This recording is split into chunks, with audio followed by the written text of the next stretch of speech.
Hello everyone, आपके अपने study point RC के यूट्यूब चैनल पर आप सभी का स्वागत है। तो आज अपन रीजनिंग की 4 नंबर क्लास है वो स्टार्ट करेंगे। यानी कि अपने रीजनिंग के अंदर पीछे कल जो अपनी लास्ट क्लास थी उसमें नया टॉपिक स्टार्ट किया था हमने, ब्लड रिलेशन। और पहली क्लास जिसने अभी तक ब्लड रिलेशन की नहीं देखी है उनसे मेरी रिक्वेस्ट है आप पहले उस क्लास को भी अटेंड करें भाई, ठीक है। इस क्लास को देखने के बाद आप उस क्लास को ज़रूर अटेंड करोगे, क्योंकि पहली क्लास में मैंने ब्लड रिलेशन के सभी बेसिक टर्मों को बिल्कुल जीरो से एक्सप्लेन किया है और आज की क्लास में हम उन्हीं टर्मों का यूज़ करेंगे, ठीक है। तो आप सभी से रिक्वेस्ट है जिनको ब्लड रिलेशन अच्छे से क्लियर करना है वो पहली क्लास ब्लड रिलेशन की ज़रूर अटेंड करेंगे। और जिन्होंने अपनी पीछे रीजनिंग की तीनों क्लासें अटेंड की थी उन सभी के नाम मैंने बोर्ड पर लिख दिए हैं। तो बोर्ड पर अब जो मैंने नाम लिखे हैं जल्दी से उनका एक बार नाम पढ़ के बता देता हूँ कि किस किस ने पीछे की क्लास अटेंड की थी। रोहित बारूपाल था, चेतन चौहान था, अभी KR था, ब्रिज मोहन यादव, उपेश पांडे, पूनम गुलेडिया, जाला बीबी, बिरबल कुमार, सोनू जांगिड़, संतोष इनागले, कैलाश मीणा, रवि कुमार, विवेक मक्कू, वैभव, उसके बाद बाबा रामदेव, विकास मिश्रा, लवकुश, काजल चोपड़ा, साक्षी सुमन, रिचर्ड ब्राउन, राकेश कुमार, मनीष गोदारा, जय मीणा, विष्णु कटारा, लाडलो मुखियो, शेतनाथ तिवारी, युगल और नैरोटम, उसके बाद Birbal Kumar, Kankush, A to Z knowledge, Hemraj, Supreet Singh, Anjum, Mohit Dhiman, Ajay Mehra, Diwakar Kumar, smart dance, उसके बाद सुदीप बैनिक, उसके बाद राजीव महाजन। तो ये जो सभी थे अपने पीछे लास्ट क्लास को जिन्होंने अटेंड किया था उन सभी के नाम बोल दिए। और देखो जो अपनी मैथ और रीजनिंग की क्लास में कंटिन्यू जुड़ा रहेगा उसके लिए मैं एक प्यारा सा गिफ्ट है। क्या है अपना प्यारा सा गिफ्ट? आप सभी को पता है कि सर हम क्या देंगे आपको, इंग्लिश मीडियम और हिंदी मीडियम की जो अपनी स्टडी पॉइंट आरसी की ये जो 2 बुक है, आप जो बोलोगे दोनों में से जैसी आप बुक बोलोगे वो बुक आपको प्रोवाइड की जाएगी फ्री ऑफ कॉस्ट आपके घर तक, आपके स्टेट तक, ठीक है। तो जो भी अपने से कंटिन्यू मेरे से जुड़ा रहेगा, लास्ट तक कमेंट करता रहेगा, डेली क्लास अटेंड करेगा, उसके लिए ये अपना मेरा स्पेशल गिफ्ट होगा भाई। तो अगर आपको इस गिफ्ट को पाना है तो डेली कंटिन्यू क्लास लेते रहें, जुड़े रहें, कमेंट करें, ठीक है, क्वेश्चनों के आंसर दें। तो आज हम अपना टॉपिक स्टार्ट करेंगे जिसका नाम क्या है भाई, ब्लड रिलेशन। क्या नाम है भाई? Blood relation. तो आज हम अपने नए टॉपिक जो हमने स्टार्ट किया था उसका सेकंड लेक्चर है उसको हम कंटिन्यू करेंगे।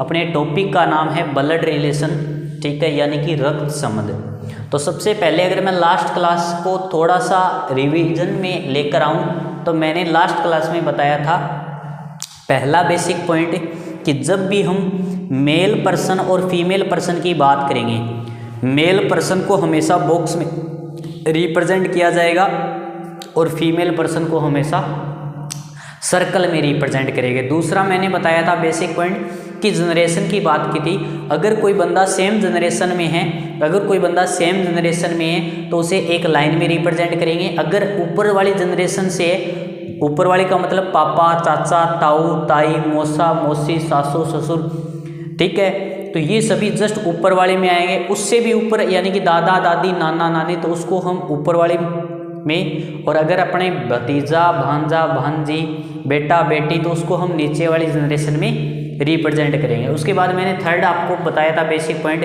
कि हमेशा हस्बैंड और वाइफ के बीच, हमेशा जिनके बीच में हस्बैंड और वाइफ का रिलेशन होगा उन्हें हम हमेशा डबल बॉन्ड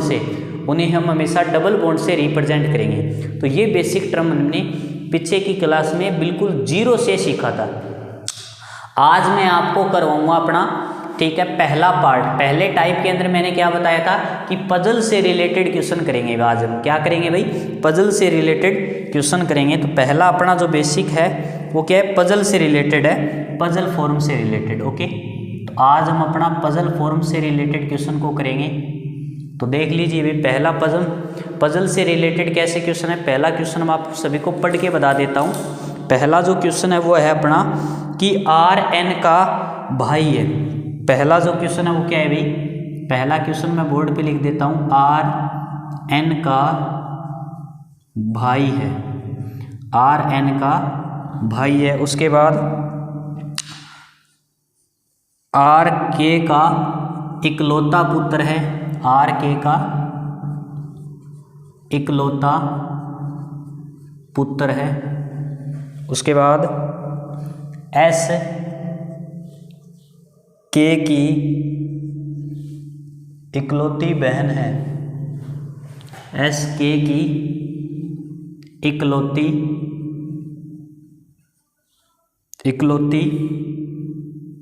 बहन नहीं सॉरी बहू है, इकलौती बहू है। एन एस से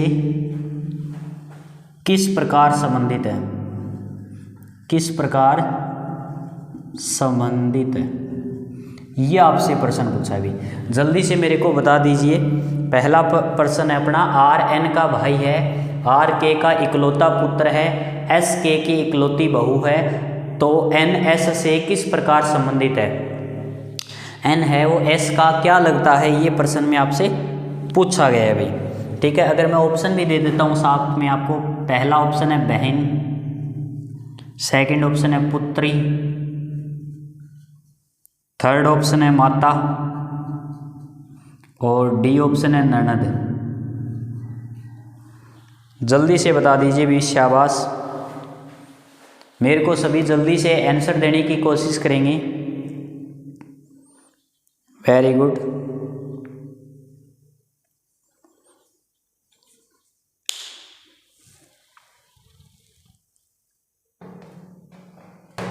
हाँ भाई शाबाश, जल्दी से मेरे को कमेंट करके इस क्वेश्चन का आंसर बता दीजिए। आर एन का भाई है, आर के का इकलौता पुत्र है, एन एस है वो के की इकलौती बहू है, एन एस से किस प्रकार संबंधित है।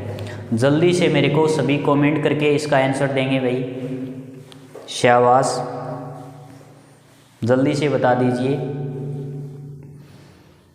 चलो ठीक है जी। अब सबसे पहले मैं करके बताता हूँ प्रश्न में क्या बोला है। पहली लाइन को हम सोल्व करते हैं। आर एन का भाई है, एन का भाई है, एन का भाई का मतलब एन से सेम जनरेशन में, एन से सेम जनरेशन में तो एक ही लाइन में लिखेंगे।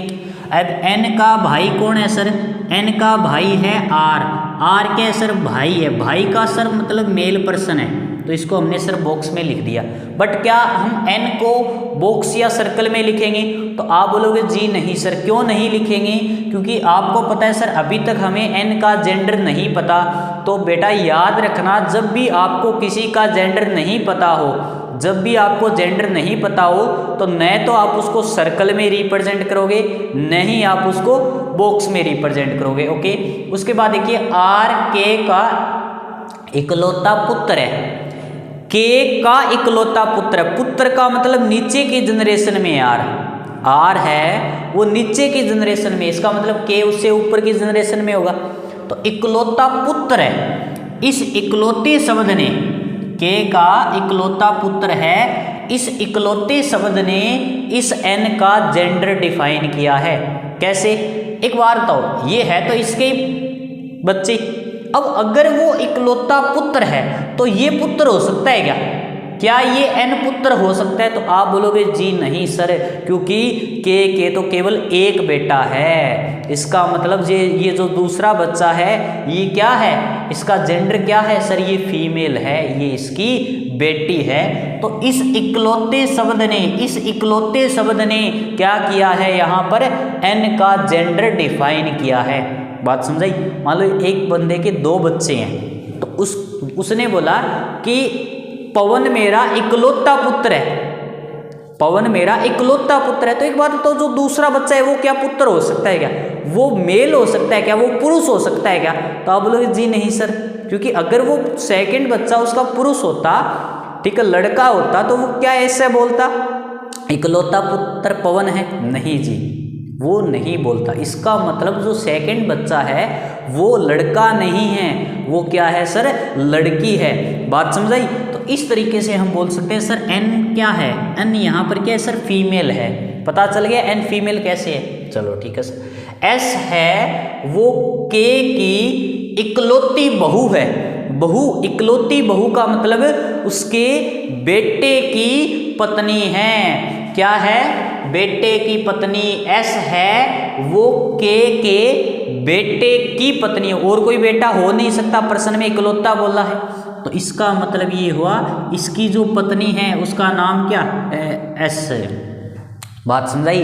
और मैंने बताया था हमेशा पति पत्नी के बीच डबल बॉन्ड लगाएंगे। क्या लगाएंगे भाई, डबल बॉन्ड। बोलो बात समझाई, किसी को कोई डाउट इसमें। चलो आगे इसने क्या बोला है, तो एन एस से किस प्रकार संबंधित है। देखो जहां से बोले, जिस से बोले वहां से तीर चला दो, जहां से बोले वहां से तीर चला दो। इसने क्या बोला, एस से, यानी कि एस से क्या चलाएंगे सर, तीर चलाएंगे, किसकी तरफ, एन की तरफ। तो एस से बोला है एन की तरफ, तीर आया सर सेम जनरेशन में। क्या तीर एक सीधी रेखा में आया, क्या तीर एक सीधी रेखा में आया, इसका मतलब आंसर भी सीधी रेखा में सेम जनरेशन का होना चाहिए। तो बताओ क्या पुत्री सेम जनरेशन में आता है, क्या एक ही जनरेशन में पुत्री आता है, जी नहीं सर, पुत्री तो नीचे की जनरेशन में आता है। तो ये क्या हो गया सर, गलत हो गया अपना ऑप्शन। सर क्या माता सेम जनरेशन में आता है, क्या माता एक ही जनरेशन में आती है, जी नहीं सर, माता तो ऊपर वाली जनरेशन में होती है। तो ये भी गलत हो गया। सर ननद और बहन में देखना होगा, तो बताइए एस का ये क्या है सर, हैजबैंड है, एस का ये आर क्या है सर, हैजबैंड। और हैजबैंड की जो सिस्टर होती है, हैजबैंड की जो सिस्टर होती है वो क्या होती है सर, ननद। क्या होती है सर, ननद, यानी कि इसको आंसर क्या है सर, हैजबैंड सिस्टर। अगर इंग्लिश की बात करेंगे हम तो ये आंसर आएगा सर हैजबैंड सिस्टर, और हिंदी में अगर हम बोलेंगे तो सर डी आएगा, ननद। बोलो बात समझाई, किसी को कोई डाउट इसमें। तो ये अपना आंसर हो गया, यानी कि अपना आंसर क्या है, इसके अंदर ननद आ गया। भाई ननद का मतलब उसके पति की बहन है। तो जल्दी से मेरे को बता दीजिए क्या इस प्रश्न में किसी को कोई डाउट है। मैंने एक एक पॉइंट को अच्छे से क्लियर किया है भाई, मेरे हिसाब से तो डाउट नहीं होना चाहिए, ठीक है, वेरी गुड। चलो एक बार और बता देता हूँ अगर अभी भी डाउट है तो।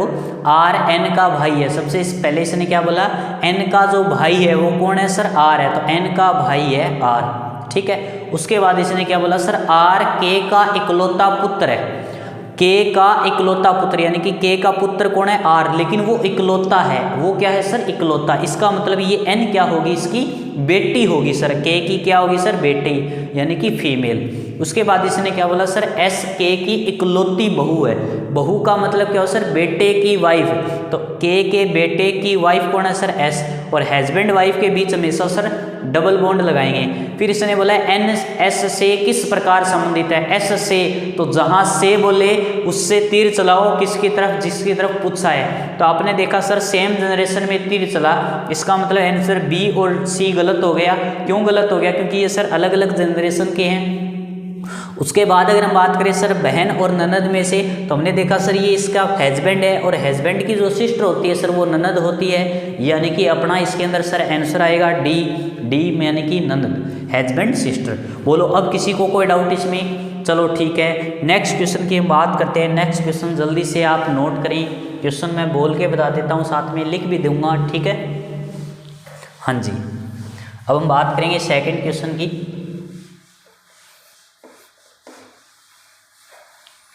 चलो सभी सेकंड क्वेश्चन लिखिए भाई। सेकंड क्वेश्चन है अपना, कपिल रजत का भतीजा है। सेकंड क्वेश्चन क्या है भाई अपना, कपिल रजत का भतीजा है, कपिल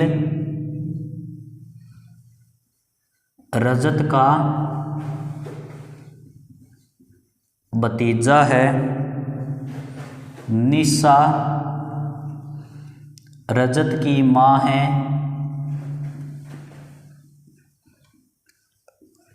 रमेश के 2 बच्चे रजत और नीलेश हैं,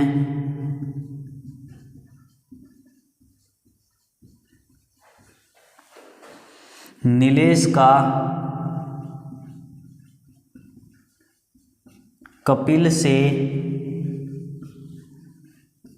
क्या संबंध है।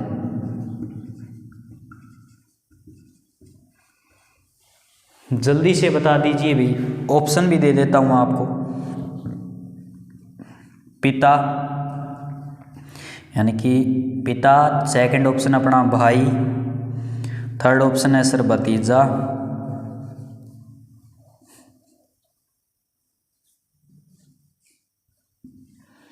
और लास्ट ऑप्शन है सर चाचा। जल्दी से बता दीजिए भाई क्या होना चाहिए आंसर।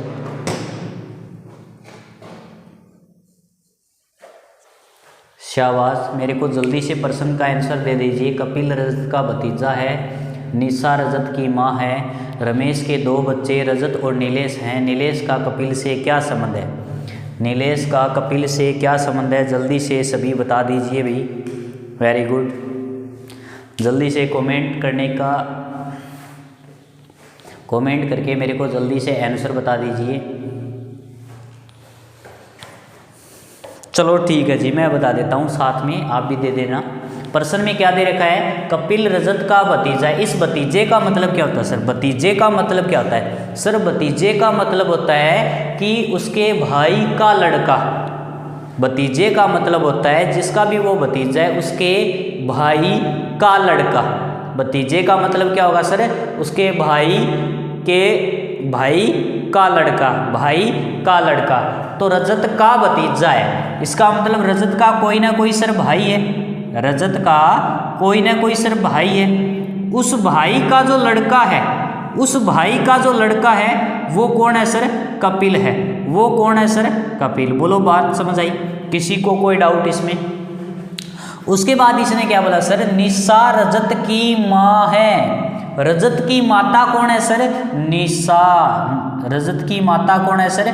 निशा। चलो ठीक है। उसके बाद प्रश्न में क्या बोला सर? रमेश के 2 बच्चे हैं, रजत और नीलेश। रमेश के 2 बच्चे हैं जिसमें एक का नाम सर रजत है, एक का नाम नीलेश है। तो एक बात तो ये रजत है वो निशा का भी बच्चा है और रमेश का भी बच्चा है। ऐसे कैसे हो सकता है भाई? जल्दी से मेरे को बता दीजिए कि रजत है वो निशा का भी बच्चा है और रमेश का भी बच्चा है। इसका मतलब क्या हुआ? तो इसका मतलब ये हुआ कि निशा और जो रमेश है, जो निशा और रमेश है उनके बीच कौन सा रिलेशन है सर? हस्बैंड और वाइफ का रिलेशन है सर। तभी तो दोनों के कॉमन बच्चे हुए। बात समझाई? अब रजत और दूसरे का नाम क्या है सर? नीलेश। तो नीलेश यही होगा कि इसने बोला स्पेशली रमेश के 2 बच्चे हैं जिसका नाम, एक का नाम रजत है, एक का नाम नीलेश है। अब प्रश्न में क्या पूछा है सर? नीलेश का कपिल से क्या संबंध है? कपिल से क्या संबंध है? मैंने बोला था जिससे बोले वहां से क्या चला देंगे सर? तीर चला देंगे। कपिल से बोला है, नीलेश की तरफ बोला है, तो तीर ऊपर की जनरेशन में आया सर। तीर है वो ऊपर की जनरेशन में आया। तो पहली बात सर भाई नहीं हो सकता, क्योंकि भाई तो सर सेम जनरेशन का होता है। सर भतीजा भी नहीं हो सकता क्योंकि भतीजा नीचे की जनरेशन का होता है। अब पिता और चाचा में देखना है सर, कपिल का ये क्या लगता है सर? पिता लगता है। जिन्होंने चाचा आंसर बताया है वो गलत है सर, डायरेक्ट रिलेशन होगा पिता। बात समझाई? देखो आप बोलोगे सर नीलेश और भी तो हो सकता है। तो बेटा एक बात देखो आप इस प्रश्न में कि रमेश के इसने 2 बच्चे बोले, सिर्फ 2 बच्चे बोले, तो दूसरा यही होगा। बात समझाई? दूसरा बच्चा यही होगा, दूसरा जो बच्चा है वो यही होगा। ठीक है, तो इसके अंदर अपना आंसर क्या आएगा सर? फादर आएगा। क्या आएगा सर? फादर। बोलो अब किसी को कोई डाउट? ठीक है, चलो अब हम नेक्स्ट क्वेश्चन की बात करते हैं। नेक्स्ट 3rd क्वेश्चन अपना। ठीक है, अगर आपको डाउट है तो एक बार आप इस क्लास का एक बार और रिवीजन कर लेना भाई। ठीक है, अभी भी अगर आपको डाउट लगता है तो एक बार और रिवीजन कर लेना, बाकी मेरे हिसाब से तो डाउट नहीं होना चाहिए। ठीक है, जल्दी से एक क्वेश्चन और लिखिए जी। अगला जो क्वेश्चन है वो है कि सलोनी कार्तिक के इकलौते बेटे की बेटी है। प्रश्न है क्वेश्चन नंबर 3rd है अपना। सलोनी कार्तिक के इकलौते बेटे की बेटी है। उसके बाद निरुपमा दीपक की माँ है, दीपक की माँ है। उसके बाद यामिनी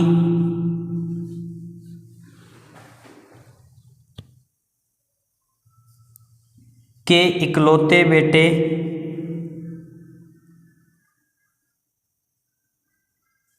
यामिनी के इकलौते बेटे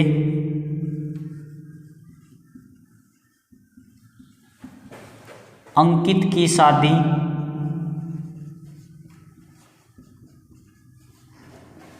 निरुपमा से हुई है, निरुपमा से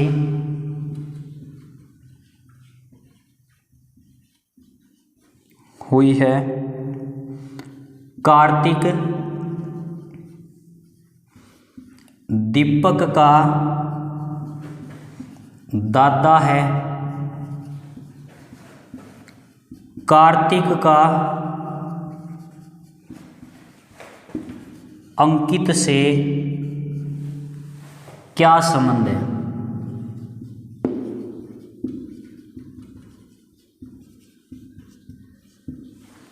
जल्दी से बता दीजिए भाई। चलो ऑप्शन भी दे देता हूं मैं। पहला है पिता, फिर चाचा, फिर पुत्र और फिर भाई। जल्दी से बता दीजिए भाई, शाबाश। इस क्वेश्चन का क्या आंसर होगा जल्दी से मेरे को सभी कमेंट करके बता देंगे भाई।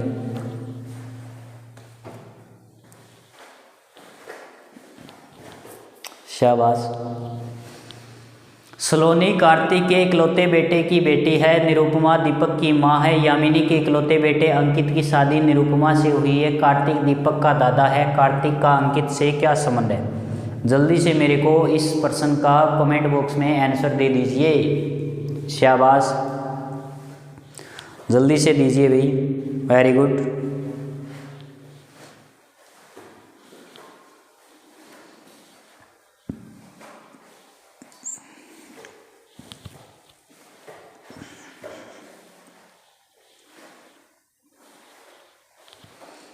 जल्दी से मेरे को इस क्वेश्चन का कमेंट बॉक्स में आंसर दे दीजिए।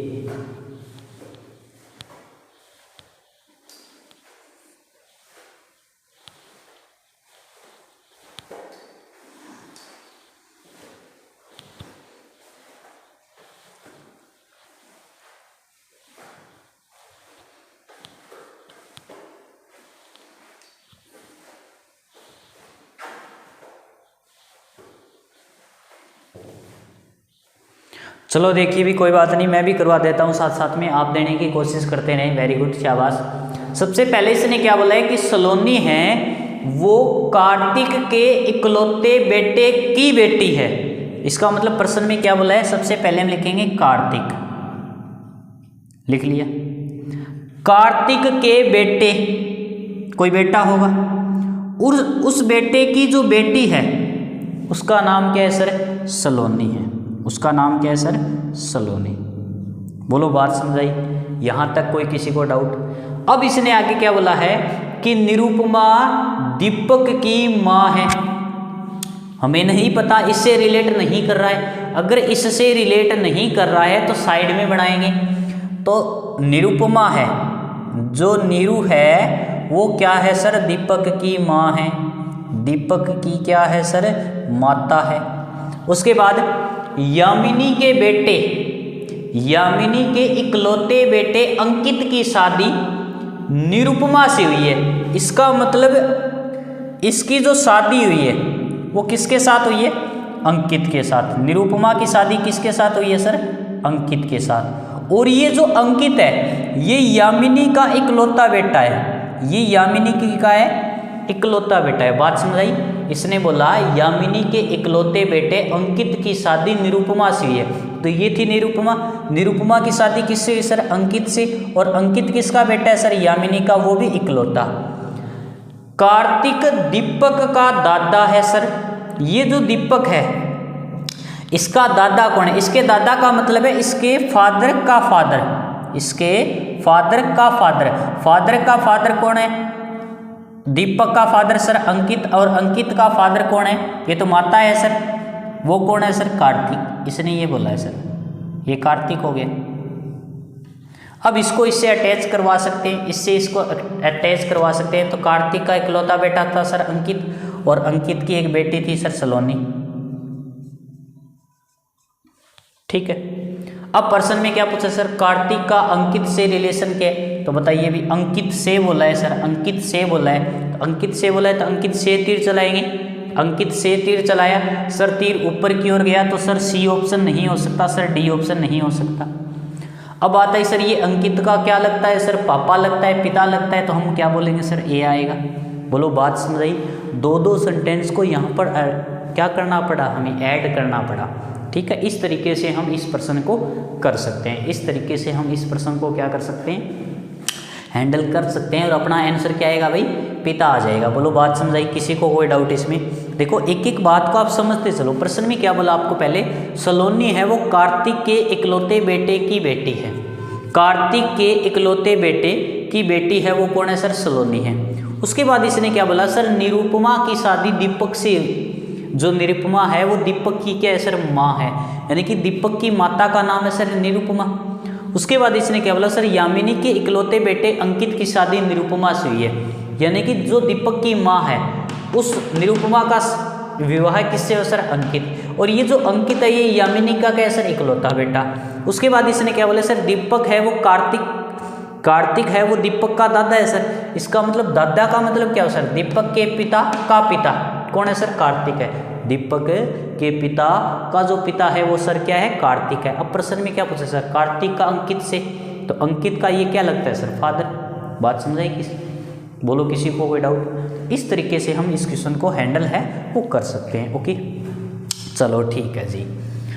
तो ये था अपना पहला पार्ट, यानी कि पजल फॉर्म। इस तरीके से हम पजल के अंदर जो अपने क्वेश्चन आते हैं उनको हम हैंडल कर सकते हैं। ठीक है, अब हम बात करेंगे सेकंड पॉइंट की, सेकंड पार्ट की हम बात करेंगे। ठीक है, सेकंड जो पार्ट अपना सेकंड पार्ट है वो कहाँ से आएगा, कैसे आएगा? सेकंड पार्ट मैंने क्या बताया था आपको? पॉइंटिंग फॉर्म वाला। क्या बताया था भाई? सेकंड पार्ट हमने क्या बताया था? पॉइंटिंग फॉर्म वाला। कौन सा बताया था? पॉइंटिंग फॉर्म वाला।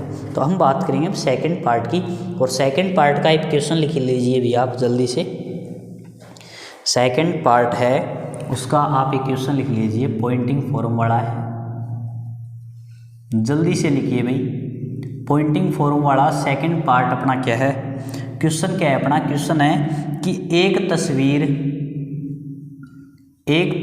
की ओर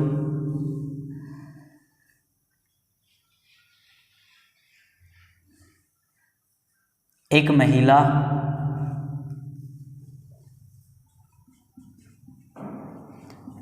इशारा करते हुए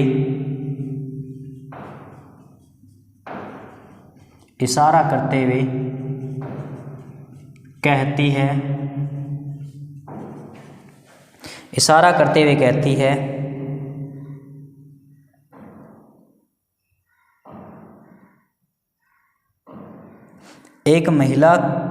एक तस्वीर में एक महिला है सर। सॉरी हमने प्रश्न थोड़ा सा गलत लिख दिया है। प्रश्न अपना क्या है कि एक महिला है, तस्वीर के अंदर क्या है सर? महिला। प्रश्न में बोला है एक तस्वीर में एक महिला की ओर, एक तस्वीर में एक महिला की ओर, एक महिला की ओर, महिला की ओर इशारा करते हुए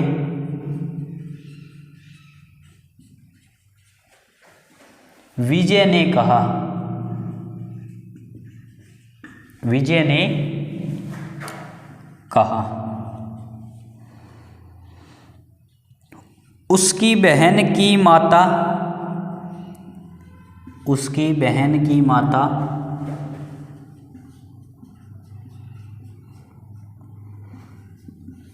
मेरे पिता की पुत्री की बहन है, तो वह महिला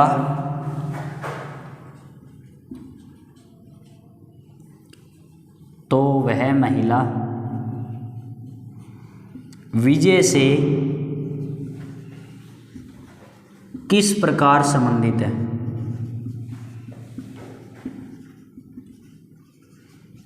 आपसे प्रश्न में क्या पूछा है, तो वह महिला विजय से किस प्रकार संबंधित है, ये प्रश्न आपको बताना है भाई।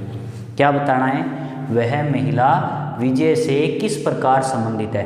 तो देखो सबसे पहले अगर मैं इस प्रश्न की बात करूं, प्रश्न में आपको दे क्या रखा है, एक तस्वीर में एक महिला की ओर इशारा करते हुए, यानी कि जब भी इशारों वाली प्रश्न आ जाए तो हमेशा याद रखना उस इशारे वाले प्रश्न को, इस पॉइंटिंग फॉर्म वाले प्रश्न को हम दो पार्ट में डिवाइड करेंगे। कितने पार्ट में डिवाइड करेंगे भाई, दो पार्ट में हम सेंटेंस को तोड़ेंगे। कितने पार्ट में तोड़ेंगे सर, दो पार्ट में तोड़ेंगे।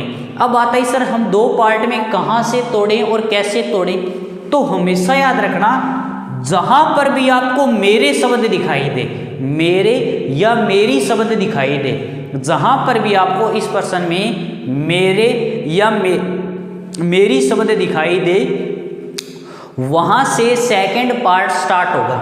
क्या आपको इस प्रश्न में कहीं पर भी सेंटेंस स्टार्ट कहां से हुआ, तो उसकी से, ठीक है। जहां पर भी आपको मेरे शब्द दिखाई दे, आपको क्या मेरे शब्द दिखाई दे गया, इसका मतलब यहां से अपना सेकंड पार्ट स्टार्ट हुआ है। यहां से अपना क्या हुआ है सर, सेकंड पार्ट स्टार्ट हुआ है। तो इसको हमने दो अलग अलग पार्ट में डिवाइड किया। पहला पार्ट था उसकी बहन की माता, ये अपना फर्स्ट पार्ट है सर, और सेकंड पार्ट क्या है सर, मेरे पिता की पुत्री की बहन, ये सर क्या है अपना सेकंड पार्ट है। तो सबसे पहले हम क्या बोलेंगे, सेकंड पार्ट को हल करेंगे। मेरे शब्द का मतलब क्या होगा, जो हमें वाक्य को बता रहा है, जो बंदा बोल रहा है वो होगा मेरे शब्द की जगह। तो इस किसने कहा भाई, विजय ने कहा। विजय ने क्या बोला, मेरे पिता, यानी कि विजय के पिता, विजय के पिता, कोई पिता है, की पुत्री, इसकी पुत्री यानी कि इसकी बहन, की बहन है, पुत्री की बहन है, यानी कि ये अपना क्या है सर, इस सेकंड पार्ट का लास्ट पर्सन आया सर। लास्ट व्यक्ति क्या आया सर, ये आया, क्या आया सर, सेकंड पार्ट का लास्ट पर्सन आ गया सर ये। चलो ठीक है, अब हम पहले पार्ट को सोल्व करते हैं। अब हम किसको, कौन से पार्ट को सोल्व करेंगे, पहले पार्ट को। पहले पार्ट में उसकी बहन, उसकी मतलब जिसकी ओर इशारा हो रहा है। तस्वीर में एक महिला है, तो महिला, ये अपनी महिला जो तस्वीर में है, महिला की बहन की माता, महिला की बहन की माता, ये अपने पहले पार्ट का लास्ट पर्सन है। ये अपने पहले पार्ट का लास्ट पर्सन है। याद रखना, क्या याद रखना है, इस पहले पार्ट का लास्ट पर्सन जो आपने लिखा है और सेकंड पार्ट का जो आपने लास्ट पर्सन लिखा है, वो दोनों हमेशा एक ही बंदे होते हैं। वो दोनों हमेशा एक ही बंदे होते हैं। याद क्या रखना है, पहले पार्ट का लास्ट पर्सन और सेकंड पार्ट के जो लास्ट पर्सन होगा वो दोनों सेम होंगे, एक ही बंदा होगा। बात समझाई। तो क्या मैं इसको यहाँ से उठाकर, क्या मैं इसको यहाँ से उठाकर यहाँ पर ला सकता हूँ, तो आप बोलोगे जी सर। लास्ट पर्सन के नीचे क्या आएगा सर, एक सर्कल आएगा, सर्कल के जस्ट साइड में क्या आएगा सर, महिला आएगी। बोलो बात समझाई, किसी को कोई डाउट इसमें।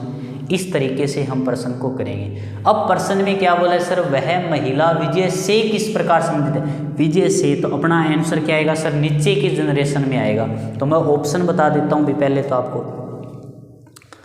पहले तो हम क्या बताते हैं सर, ऑप्शन बता देते हैं।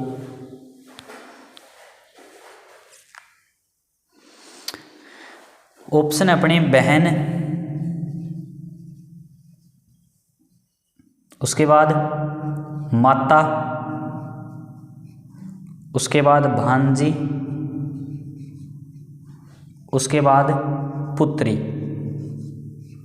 ये चार ऑप्शन अभी अपने पास। ये क्या है सर, अपने पास चार ऑप्शन है। तो पहली बात तो नीचे की जनरेशन में है, तो माता नहीं हो सकता सर, बहन नहीं हो सकता। अब क्या आएगा, या तो पुत्री है। पुत्री का मतलब इसकी बेटी, क्या इसकी बेटी है क्या सर ये, जी नहीं सर, बेटी तो नहीं है, क्योंकि इसके सिस्टर की बेटी है। और सिस्टर की बेटी क्या होती है सर, भांजी होती है। क्या होती है सर, भांजी। बोलो बात समझाई।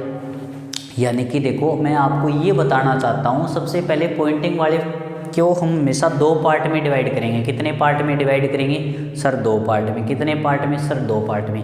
सेकंड पार्ट हमेशा मेरे शब्द से स्टार्ट होगा। सेकंड पार्ट हमेशा सर मेरे शब्द से स्टार्ट होगा, ठीक है। सेकंड पार्ट का लास्ट पर्सन जो भी आप बनाओगे डायग्राम में, और पहले पार्ट का लास्ट पर्सन जो भी आप बनाओगे वो हमेशा सेम होगा। वो हमेशा क्या होगा सर? सेम होगा। तो इस को उठाकर हमने यहाँ पर लिख दिया, इस पूरे डायग्राम को उठाकर हमने यहाँ पर लिख दिया, तो ये पूरा एग्जैक्ट बन गया। अब पर्सन में क्या पूछा है सर? विजय का महिला का विजय से बोला है, विजय से यानी कि नीचे के जनरेशन में, तो ये 2 डिलीट हो गए सर, क्योंकि बहन सेम जनरेशन, माता ऊपर वाली जनरेशन। अब आता है सर पुत्री, पुत्री का मतलब इसकी बेटी, बेटी तो नहीं है सर, पर हाँ इसके सिस्टर की बेटी जरूर है, इसका मतलब क्या हुआ सर? ये भांजी होगा। क्या होगा सर? भांजी। चलो ठीक है, अब क्या करेंगे नेक्स्ट लेक्चर के अंदर इस टॉपिक को कंप्लीट करेंगे। पॉइंटिंग फॉर्म वाले मैं आपको 2 क्वेश्चन और करवाऊंगा, ठीक है, कल। और कल की ही क्लास में हम कोडेड फॉर्म वाले भी कंप्लीट कर लेंगे, तो कल हमारा ये टॉपिक अच्छे से कंप्लीट हो जाएगा। अगर आपको इसमें अभी भी डाउट है तो कोई बात नहीं, एक बार आप इस क्लास का वापस रिवीजन कर लेना, बट होना तो नहीं चाहिए। अगर फिर भी डाउट है तो हम कल इसको अच्छे से और ज़्यादा क्लियर करेंगे। तो आज के लिए इतना ही, ठीक है, ओके, थैंक यू। बाकी हम कल की क्लास में मिलते हैं।